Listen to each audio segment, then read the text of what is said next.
नमस्कार दोस्तों। हमारी आज की कहानी है सास बहू का अनमोल रिश्ता।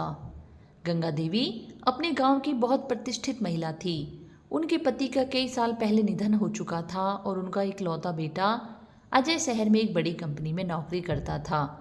गंगा देवी अपनी सख्त और अनुशासन प्रिय सोच के लिए जानी जाती थी।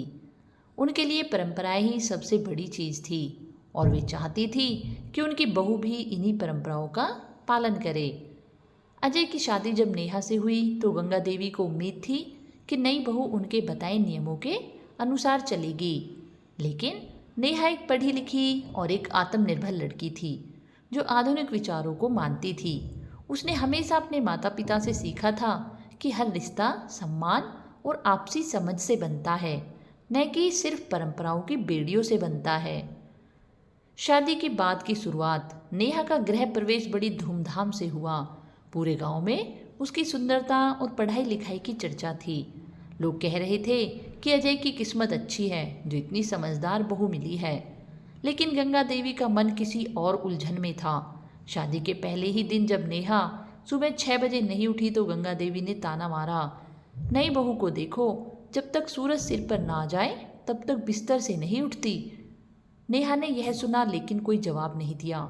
उसने जल्दी से उठकर गंगा देवी के पैर छुए और कहा, माँ जी माफ़ कीजिएगा, मैं आज से जल्दी उठ जाऊंगी। हालांकि यह सिर्फ एक शुरुआत थी। नेहा हर संभव कोशिश करती कि सास खुश रहे, लेकिन गंगा देवी छोटी छोटी बातों पर उसे ताने देती। चाय इतनी फीकी क्यों है? तू अपनी माँ के घर में ऐसे ही काम करती थी। आजकल की लड़कियों के घर के काम से ज़्यादा फ़ोन पर लगे रहना अच्छा लगता है। परंतु नेहा चुपचाप यह सब सहती रहती। उसने कभी पलटकर जवाब नहीं दिया, लेकिन उसके मन में एक सवाल जरूर था, क्या सच में सास बहू का रिश्ता सिर्फ कड़वाहट से भरा होता है? एक दिन अजय को ऑफिस से काम से 3 महीने के लिए दूसरे शहर जाना पड़ा। अब घर में सिर्फ सास बहू थी। नेहा ने सोचा कि यह सही मौका है जब वह अपने और गंगा देवी के रिश्ते को सुधार सकती है। नेहा ने हर दिन गंगा देवी का पूरा ख्याल रखा, उनके लिए समय पर खाना बनाती, उनका ध्यान रखती।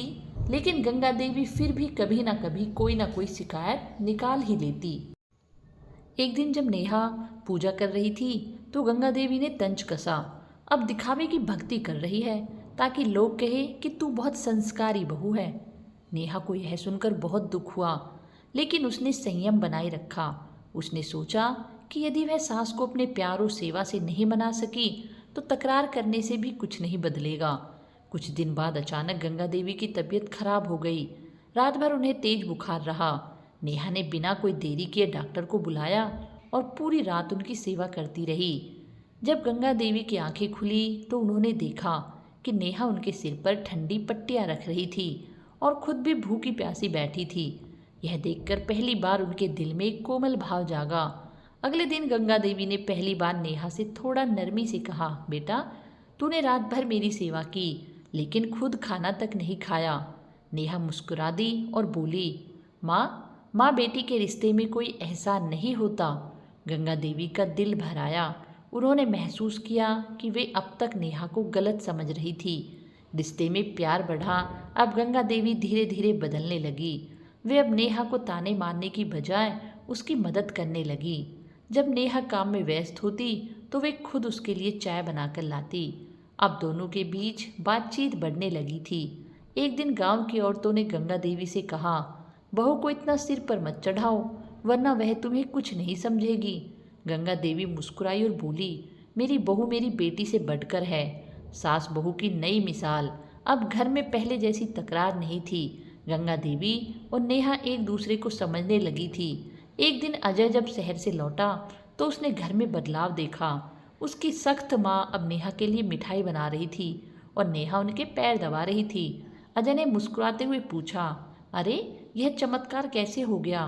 गंगा देवी ने प्यार से कहा, रिश्ते तकरार से नहीं प्यार से चलते हैं। बेटा संदेह यह कहानी हमें यह सिखाती है कि सास बहू का रिश्ता कटुता और तकरार से भरा नहीं होता, बल्कि इसे समझदारी, धैर्य और प्यार से मजबूत बनाया जा सकता है। जब दोनों एक दूसरे को समझते हैं तो यह रिश्ता दुनिया के सबसे खूबसूरत रिश्तों में से एक बन जाता है। तो दोस्तों, आपको हमारी यह छोटी सी कहानी कैसी लगी? यदि पसंद आए तो हमारे चैनल को लाइक एंड सब्सक्राइब अवश्य करें ताकि हम रोज आपके लिए ऐसी अच्छी अच्छी कहानियाँ लेकर आते रहे। धन्यवाद आप सभी का।